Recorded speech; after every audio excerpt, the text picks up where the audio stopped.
happy just to hang with the folks who are on the speaker program. We're great friends. Folks, look, I want to start off by thanking your state representative. Amy, I don't know where you're sitting, but I owe you big. There you go. Amy, thank you very much. Thank you for giving me the passport to come into your district. Thank you for your support of me, and it means a great deal. I really appreciate it. Thank you, Amy. And Hal Shapeberger. My mom had an expression, the press always hears, and you always hear me, I guess I talk too much about my mom and dad and all the expressions they had, how they raised us, but my mom used to say, you're defined by your courage and you're redeemed by your loyalty. That defines you, Harold, and that defines you firefighters. Your courage is beyond question, and your loyalty to me has been for my entire career. And I really, really, really appreciate it. Thank you, Harold. Thank you. You all know that expression. God made man, and then he made a few firefighters. They're a rare breed. I grew up in a neighborhood in Claymont, Delaware, where you became a firefighter, a cop, a tradesman, or you became a priest. I wasn't qualified for any one of them, and so here I am. But thank you again, guys. You've been wonderful, and the women as well. And look, John Kerry. One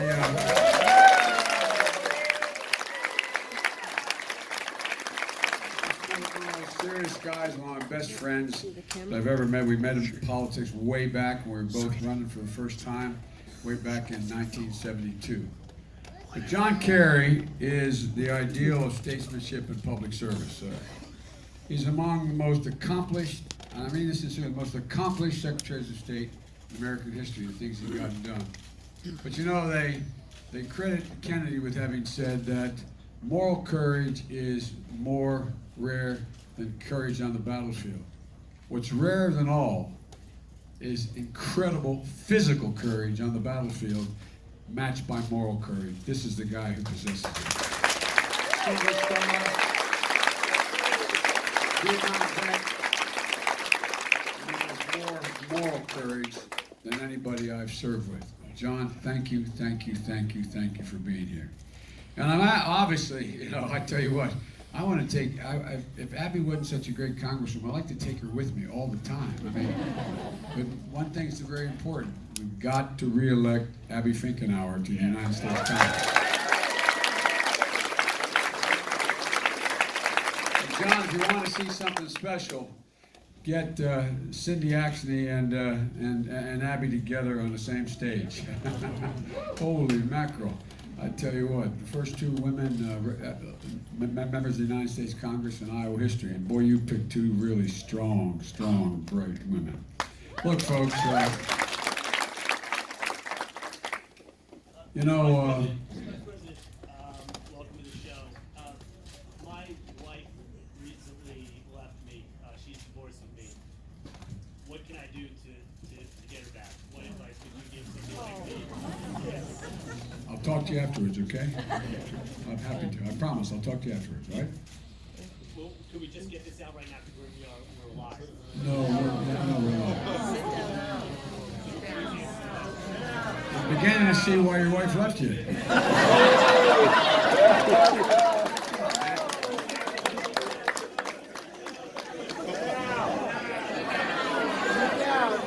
promise you I'll spend time with you afterwards. I promise you will, okay? All right, thank you. All right. So, folks, look, you know, every 4 years, democracy starts in Iowa. You are at the starting gate. You set the nation on the path of picking the next president of the United States, and it's a big responsibility. But I respectfully suggest I don't think the responsibility, no matter how many caucuses you participate in, has ever been bigger than this one. Not because I am running, but because Donald Trump is president, and we owe it to well beyond the Democratic Party, we owe it to the American people that he is not, that he's referred to in a year from now as a former president.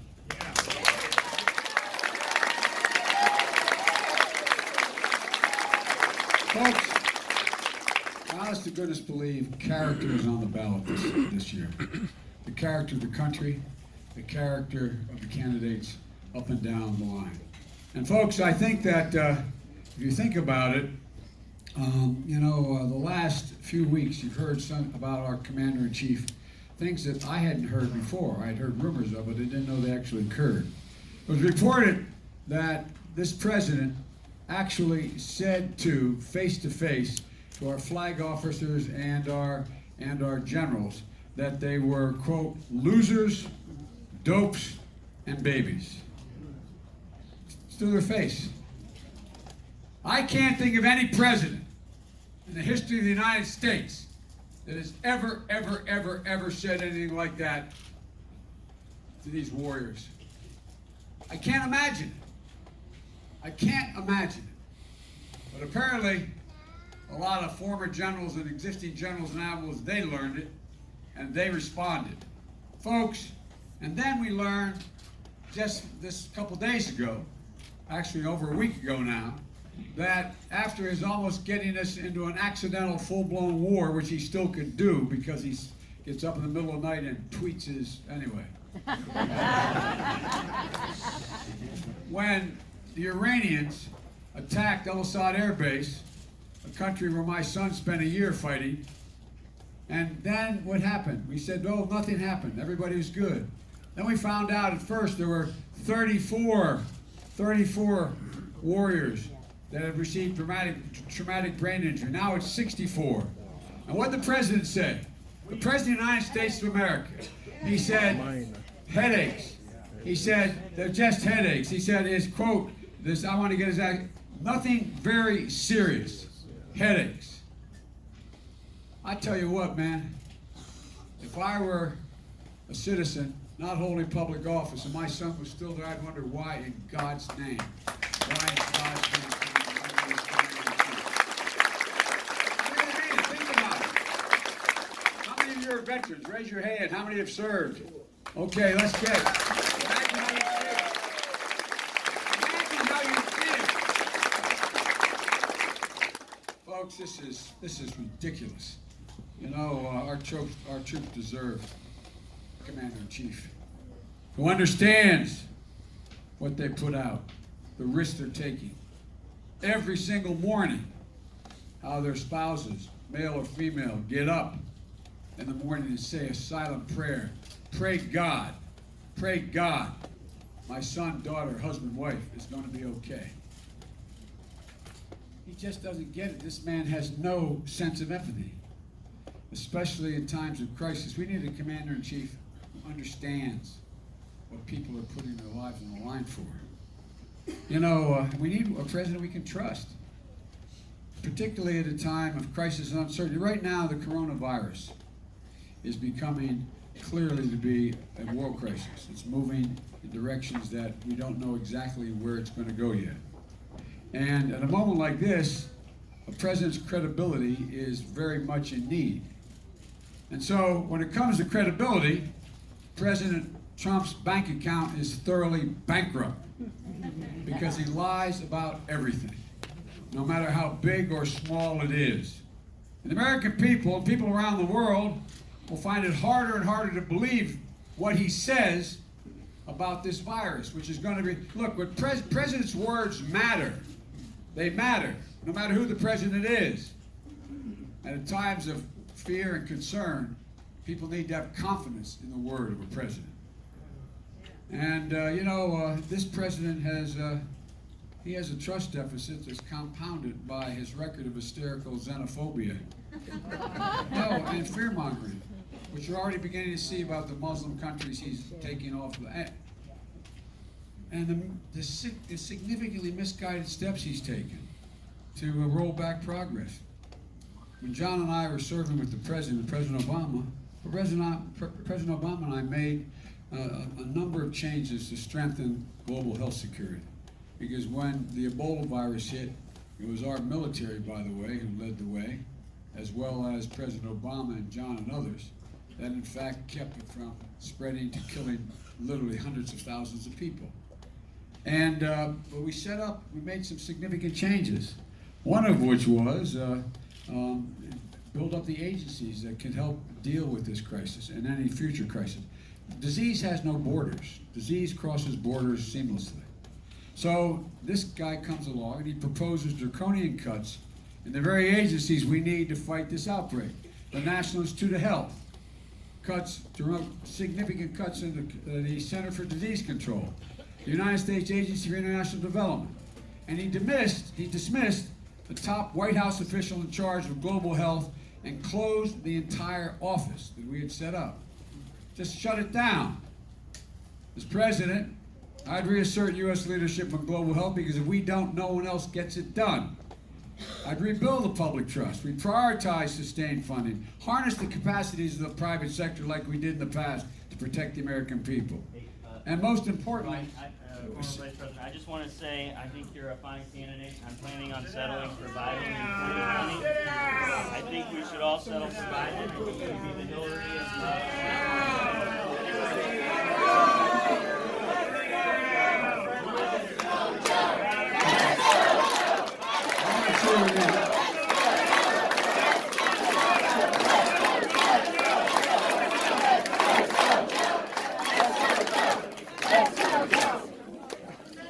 tell you what, man, I thought they were exaggerating when they said that the Republicans said they were sending out 80 people to participate in the Democratic caucus here. Well, I'm not sure who he's with, but hey, by the way, give us back your Joe shirt, okay? All right, here's the deal. Look, the fact is the next president's going to inherit a country divided and a world in disarray. And there's going to be no time for on-the-job training. We need a president on day one, someone who can command the world stage, the armed forces, someone who, in fact, can rebuild a relationship with our allies and once more make the United States the leader and envy of the world. We need a president who knows that this country wasn't built by Wall Street bankers or CEOs. It was built by ordinary, hard-working, middle-class folks like the family I grew up in and most of you grew up in. Given half a chance, they've never, ever, ever, ever let the American public down. And let's get something straight. The middle class was built by unions. Unions built the middle class. And folks, all that's standing in our way to move in a direction that brings this country back is the politics is broken.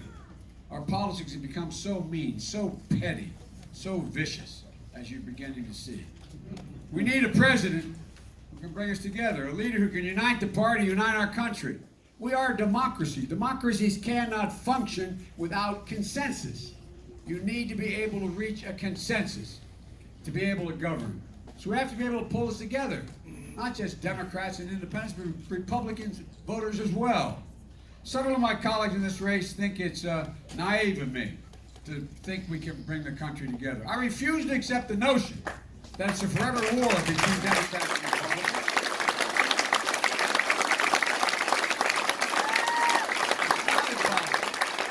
I've done it my whole career. They say I don't understand the new Republican Party. Well, you just got a glimpse of it. I understand the new Republican Party.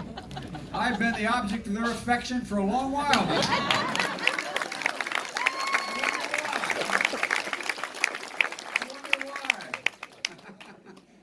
God love him, as my mother would say. By the way, did you hear what Joni Ernst said the other day?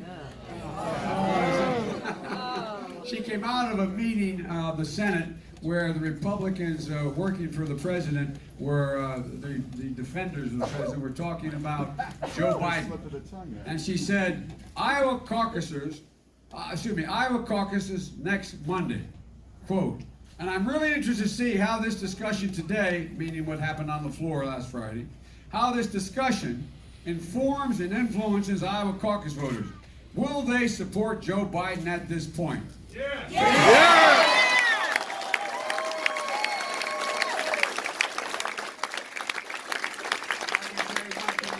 Senator Ernst, she's very subtle, isn't she?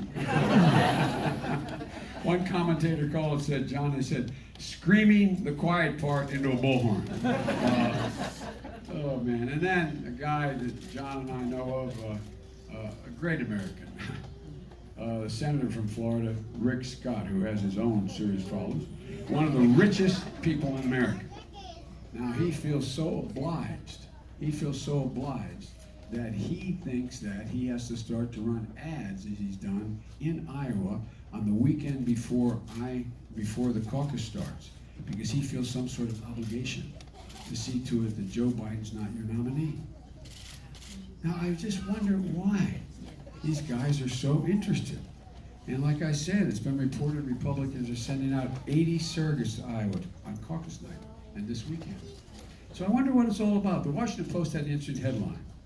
It said, quote, Trump and Republicans join forces to attack Biden ahead of the Iowa caucuses. Folks, I think it's pretty simple. They don't want me to be the nominee because they know I'll beat him like a drum. We will beat him.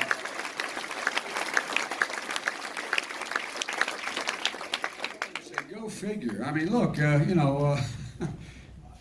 you have a chance, you Iowa caucus goers. You have a chance for a twofer. Number one, on caucus night, you can ruin Donald Trump's night.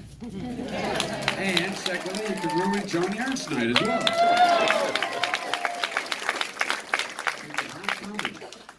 Folks, look, very seriously, the fix seems to be in on this whole impeachment thing.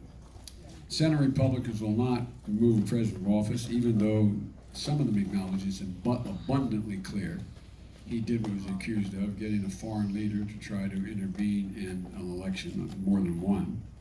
He violated the Constitution to interfere in our elections. You know, George Washington is probably turning over in his grave at Mount Vernon. In his farewell address, Washington warned us, and I quote, "Against the insidious wiles of foreign influence, the jealousy of a free people ought to be consistently awake, since history and experience prove that foreign influence is one of the most baneful foes of Republican government," end of quote.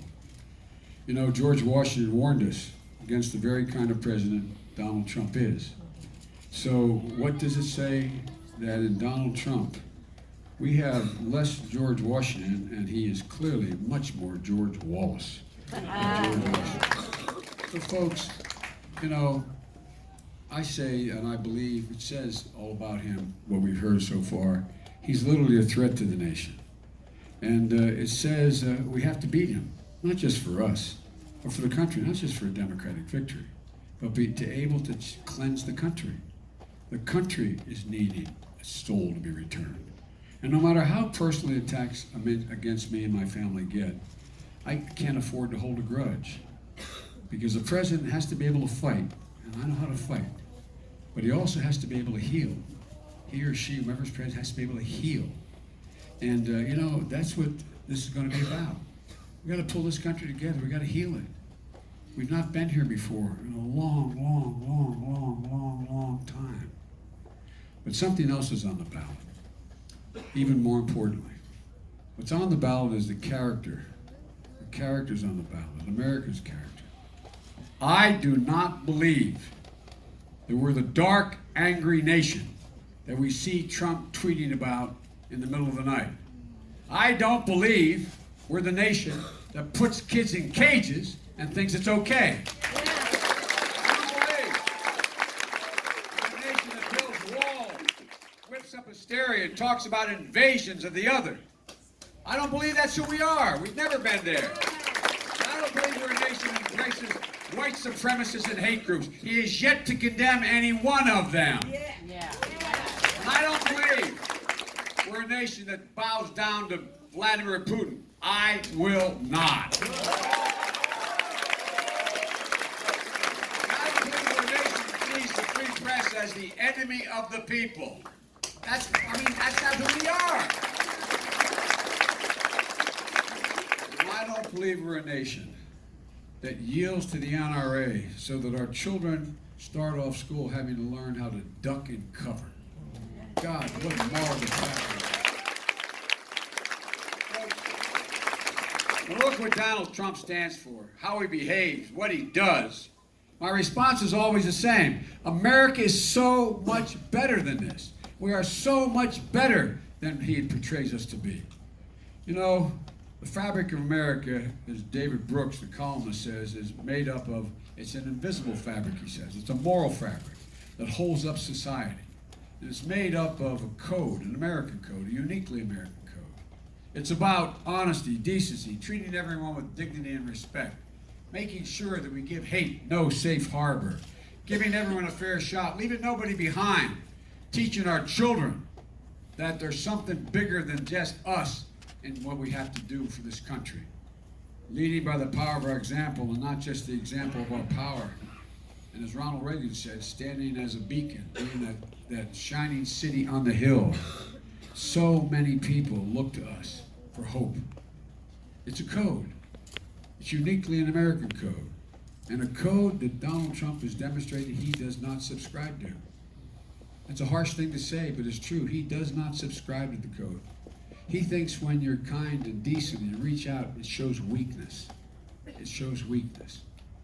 That's why we've been able to lead the world and unite a country that is, you can't define this country based on race, religion, or ethnicity. It's an idea. An idea. We hold these truths to be self-evident. We, the people, we've never fully lived up to it. We've never walked away from it until this President of the United States of America. Look, folks, I'm confident we can come together. I'm confident Americans, Republican voters, Democratic voters, and independent voters want us to come together. I'm going to do whatever it takes to make progress in matters that matter the most. The single most consequential progress that, again, John Kerry led on before and is still leading on is climate change. It will save our children and our grandchildren. Civil liberties, civil rights, voting rights, a woman's right to choose, health care, gun policy, an economy that rewards work, not just wealth. But to do all this, promises aren't enough. There's an old saying, talk is cheap. Well, in politics, talk is sometimes very expensive. Especially if you don't tell people how you're going to pay for it and who's going to have to pay for what you're proposing. Everyone in this race is talking about health care. But I'm the only one who's actually led in a passage of a law that in fact is a game changer. Obamacare, which he's trying to rip apart and he's trying to declare unconstitutional. I was proud to work with President Obama to get it done. And now we need to take the next steps, providing a public option in Medicare, reinstating all the cuts that they made. We can cover everybody. We can bring down prescription drug prices. We can do so much more, and I want to make progress on health care. But I'm the only one with more than a plan. I have done it before. Everyone's talking about guns, but I'm the only one who has actually gotten the problem of guns dealt with early on. I led the efforts of the passage of the Brady Bill. I was able to see to it with Dianne Feinstein that assault weapons are banned for 10 years.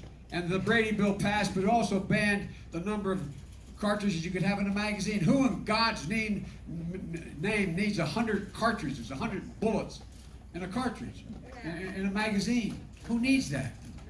No, it's nothing for, and by the way, the majority of the people in the NRA think we should ban. The majority of the NRA members think we should ban assault weapons. We're not confiscating their weapons, we're just putting sanity into the Second Amendment. Ladies and gentlemen,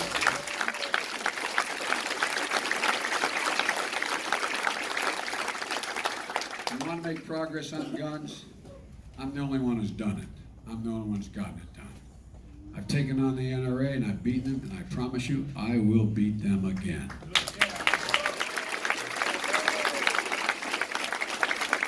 About climate change. I passed one of the very first climate change bills back in 1987, which PolitiFact rated as a game changer, long before people were talking about it. Our administration made the biggest investment ever in clean energy in this nation's history. I worked with John Kerry, and he deserves a great credit for passing the Paris Climate Accord.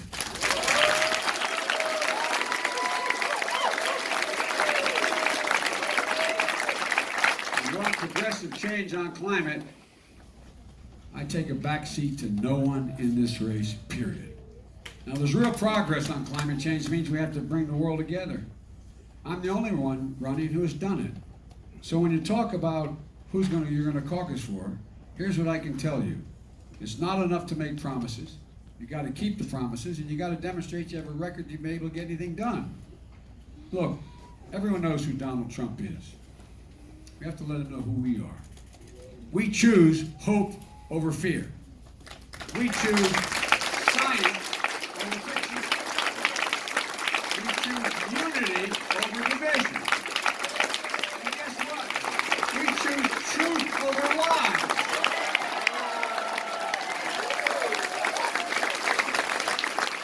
This is the United States of America. It's time we lift our heads up. There's nothing we're incapable of doing. Nothing at all.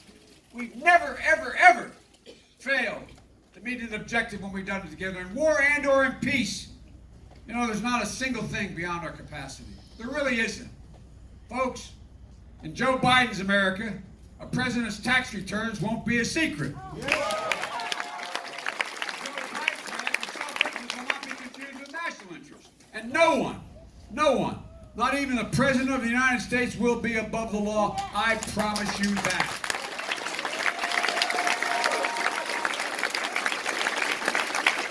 God bless you all and may God protect our troops. Thank you, thank you, thank you.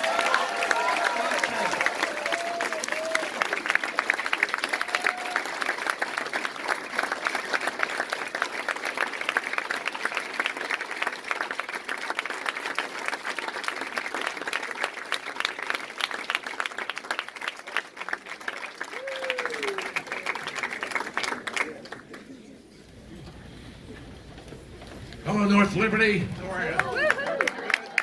I am so happy to be back here in Iowa, and I thank you profusely for sending me on my way. I'm not even going to mention the number of years ago. And I just want your guarantee you're going to do the same thing for Joe Biden.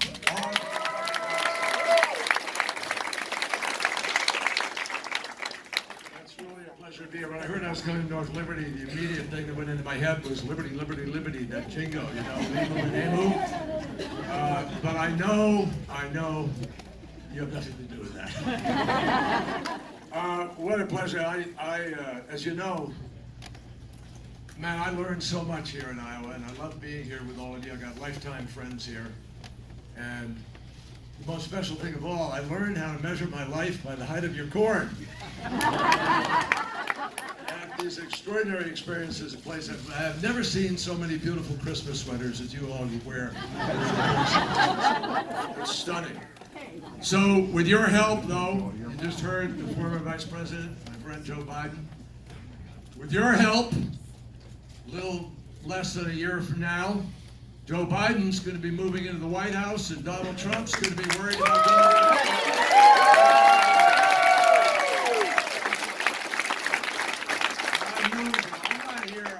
I'm not here because I've known Joe for a long time, which I have. I'm here because I know Joe well, and I know him better than most. I've seen him in all, I know him, I go way back with Joe to a place where Donald Trump had only 2 bankruptcies. I go back to a place where Rudy Giuliani wasn't yet nuts. I got news for you folks. I know Joe Biden. In fact, we have worked so closely together. The only team that's worked closer than us is Donald Trump and Vladimir Putin. You know what I'm talking about? Who can imagine the President of the United States standing a few feet away from the President of Russia when every single entity of our intelligence community told him Russia hacked our election, Russia messed with our democracy, and what happens? He's asked, did you say anything to President Putin about the issue of hacking America? And you know what Donald Trump said? Well, I raised the issue with him, and he denied it vehemently, and I don't have any reason not to believe it.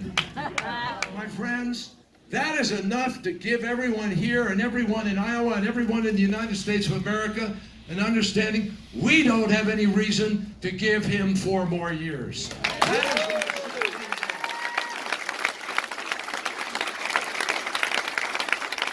And I just want to, riff it a little bit here, and you permit me to, but Joe raised the issue of those generals. And I saw the number of hands that went up of those of you who are veterans here. And God bless you all. Thank you for your service. But let me just say to you,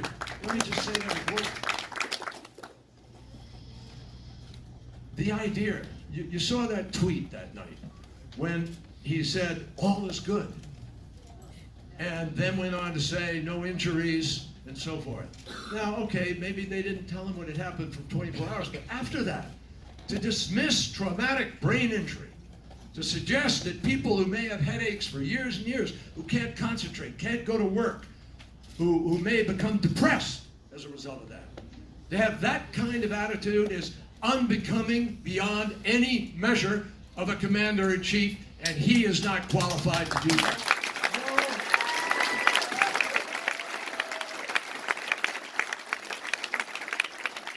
Moreover, this man who forfeits all right to claim any justification saying anything about it got, what, 5 deferments for bone spurs, which he never then had operated on? I got news for you. When Joe Biden's coming after him in this campaign, you watch. His bone spurs are going to act up again. So, I want to say something about what happened yesterday, because it has a lot to do with why we have to elect Joe Biden. Yesterday, an institution that Joe and I respected in its older form voted to have no witnesses at all in a trial of consummate importance, an example to the country. All the kids here who wake up and say, I believe in justice, or I've been learned today at school, we have a justice system. You have a trial, you have witnesses come in. First time in American history in any impeachment, including president and judges and others, that we have not had witnesses. And they didn't have witnesses because there weren't things yet to learn. They didn't have witnesses because they didn't want to hear the truth. They were scared of it. They ran away from it.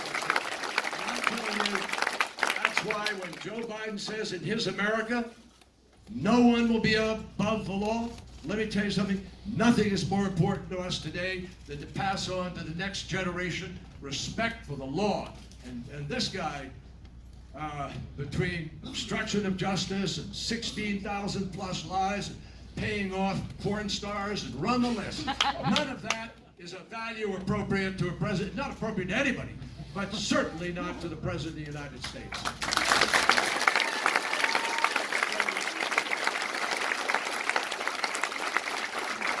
So, I'm here for Joe because I do know him so well.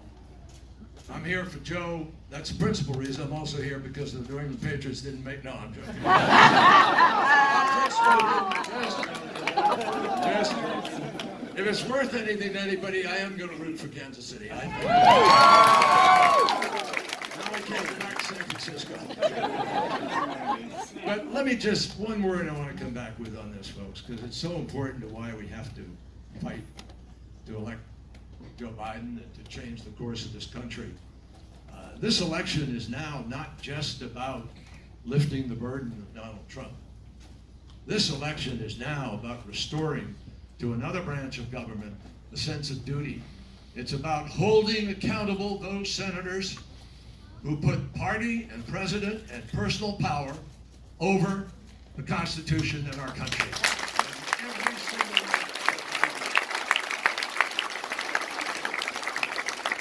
Now, why do I say I love being back in Iowa? Well, it's not just because I won Iowa. I'm pleased to be back here because I value our democracy more than anything in the world, and so does Joe Biden.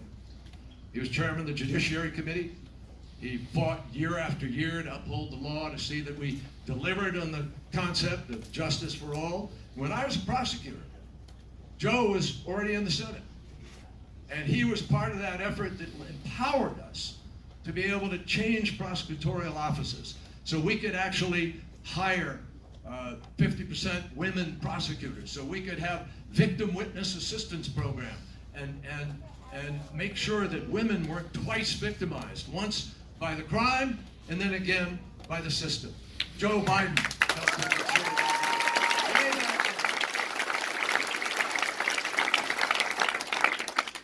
So here we are at the caucus. It's a magnificent moment of democracy. Anybody can choose to go. Anybody can have a chance to change the course of our history. And at this particular moment, my friends, I can't think of anything more important. The words of Ben Franklin in Pennsylvania when he walked down the steps, a woman shouted at him, "What do we have, a monarchy or a republic?" And he said, "A republic if you can keep it." That was speaking to us now, not just back then. Our republic is troubled right now. You know it as well as I do. And so it is vital that we hold it accountable. These people, these entities that have no respect for the truth, no regard for the Constitution, for the oath that I will deliver faithfully, fair, and impartial justice. That wasn't impartial. We even had the majority leader stand up and say, "I'm not impartial," and then take the oath. Are you kidding me? So, my friends, caucuses. That's what I'm here to talk about. And Joe Biden. There are four principal arguments I want to give you, because you're all going to have a chance to make these arguments. When you go off in that corner, when you go to that side, you assemble with the people supporting somebody. If somebody doesn't have viability, then you get a second shot. But they listen to arguments. You all get to make those arguments, not me, not former vice president. You get to stand up at that caucus and say, "This is why you ought to come over here." Well, here are the four reasons. Number one, without any question, we have to win the presidency. And it is clear that Joe Biden is the best candidate situated to be able to win the presidency.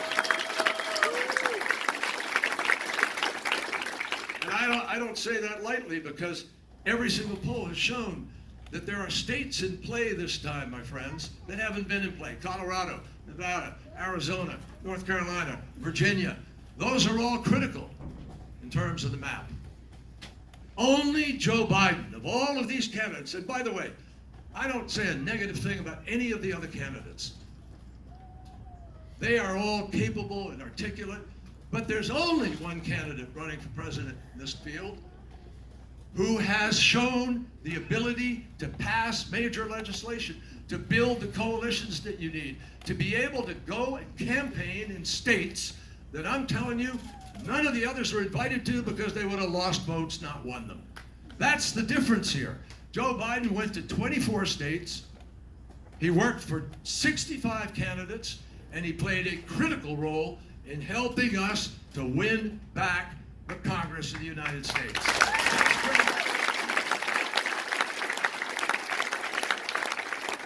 You all are poised to be able, with this caucus, to begin the process of getting this wrecking crew out of the White House and restoring common sense and decency and indeed sanity to the White House.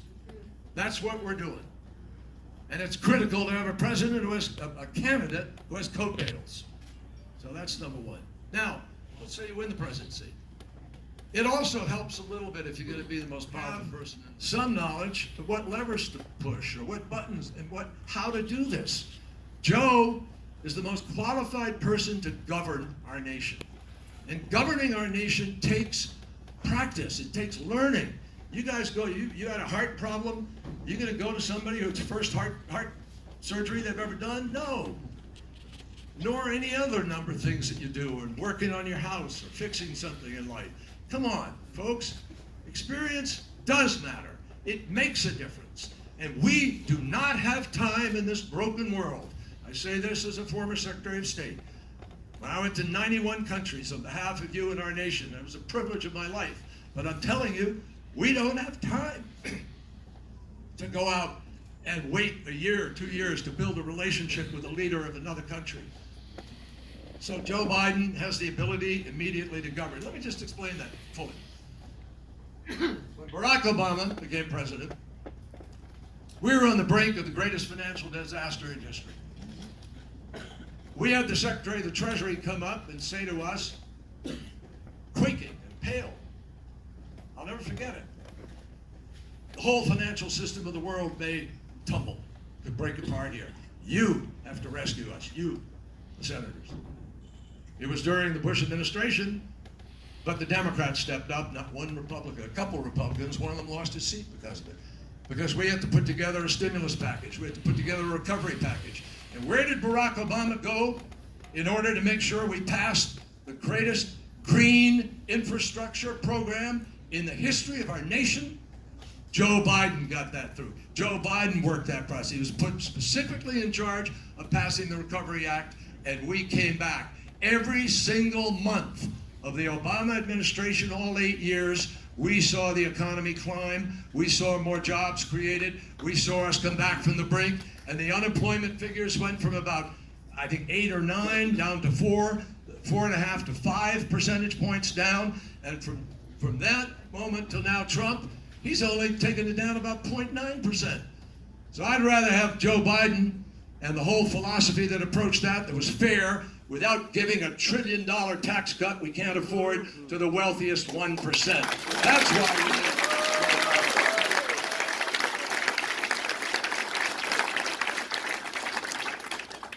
healthcare. Toughest thing in the world. Every president since Harry Truman's tried to pass it. And when that came up, who did the president ask to help work the floor, work the senators, pull the votes together? All worked with Republicans and Democrats like Joe Biden. That experience, my friends, is invaluable. Invaluable. I mean, I look at what's going on right now, I got to tell you, would any one of you here not have wanted Nancy Pelosi at the helm over the course of the last weeks? She's done an amazing job.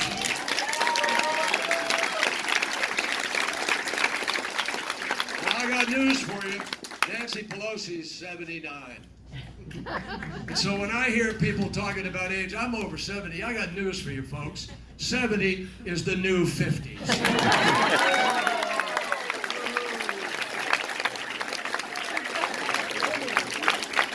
So you heard from Joe, I don't want to go on and on, but you heard from Joe about the things he did with the NRA. That took courage. Delaware is a tough state. I'm a hunter, I'm a gun owner, been that all my life. But I got news for you. I'm sure there's not a veteran here who would take an AR-16 with a long clip to go out and shoot a deer or shoot anything. There has no business. Joe led the fight to get those things off the street, and now we have a crowd that was willing to bring them back. And we saw what happened in Las Vegas and other places. We need a Joe Biden with the guts and the courage and the savvy to be able to do something that's reasonable about guns in our country.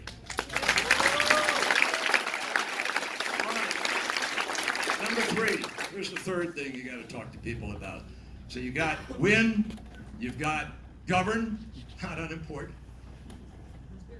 We need a president who can heal a very broken world right now. I saw that, Vice President saw that, President Obama saw that. It's a troubled place.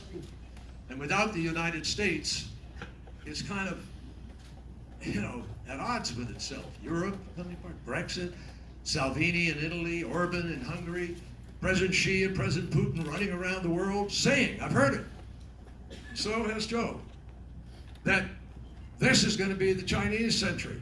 This is going to be the Russian, this is going to be the Asian century. The United States of America is in decline. That's what they say.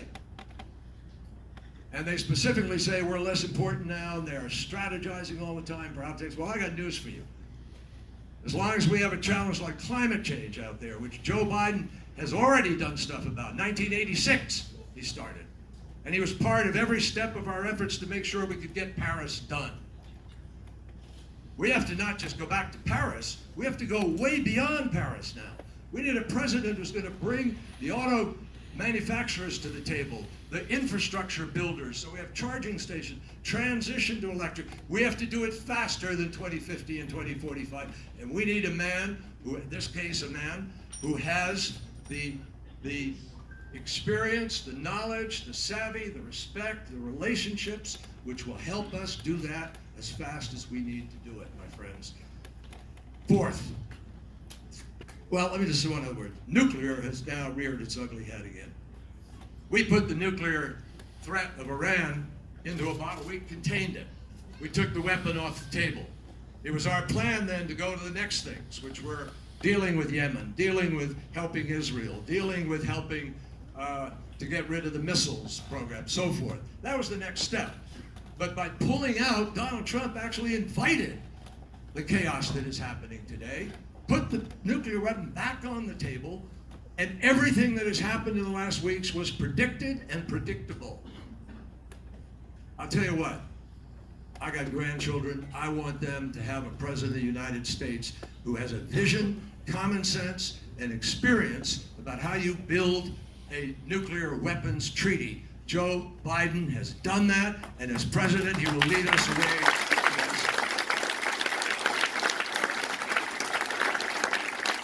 So the last thing, and get out of your way.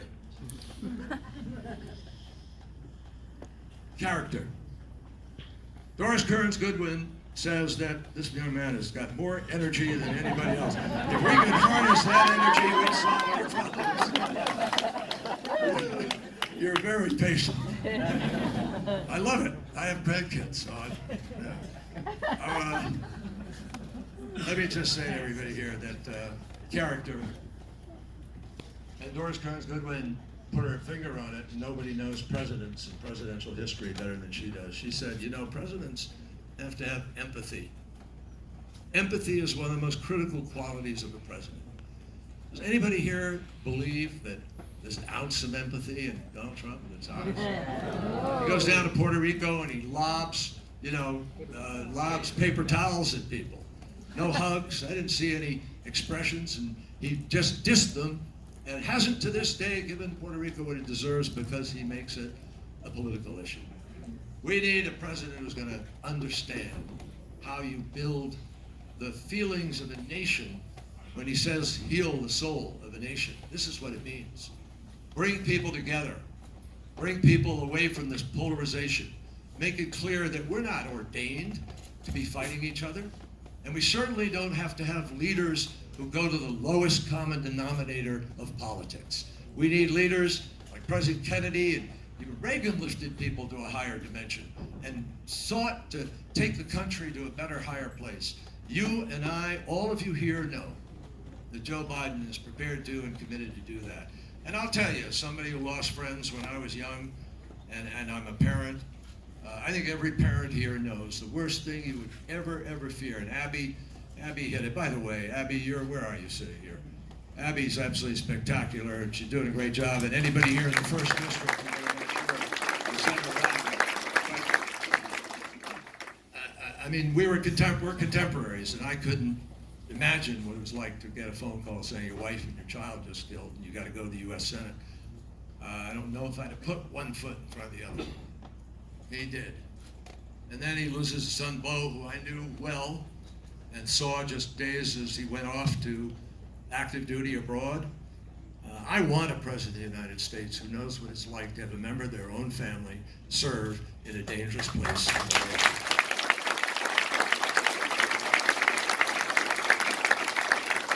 And his character has been tested all across the board. And you know as well as I do that this administration is such a juxtaposition. The administration of Obama and Biden is such a night and day comparison to what we have in the White House today. I want you to know that Joe Biden was part of an administration that for 8 years never had one whiff of scandal written about it.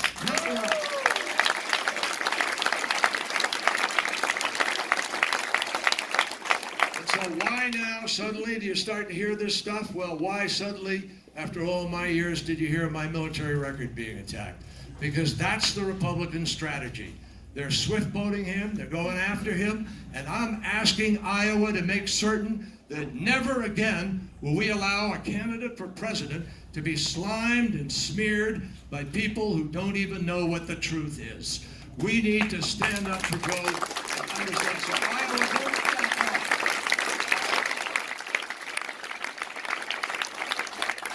so the juxtaposition of Joe's character to the president, I think, is a huge plus for our party and for where we need to go.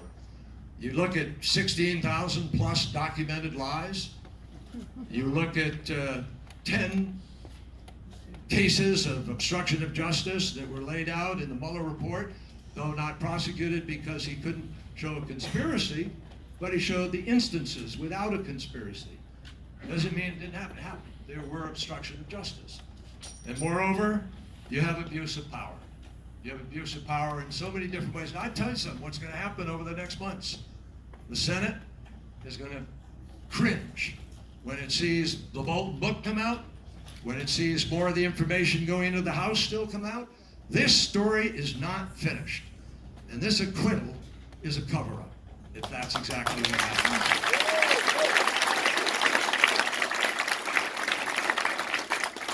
So, you juxtapose that, and I got news for you folks. I'm excited about what we're going to have happen. You do what we need to do on Monday, a little less than 60 hours from now. Pull the people to that caucus, get them to sign the caucus cards. Out of here today, please. Caucus cards, say you're going to come out. But democracy doesn't work on automatic pilot.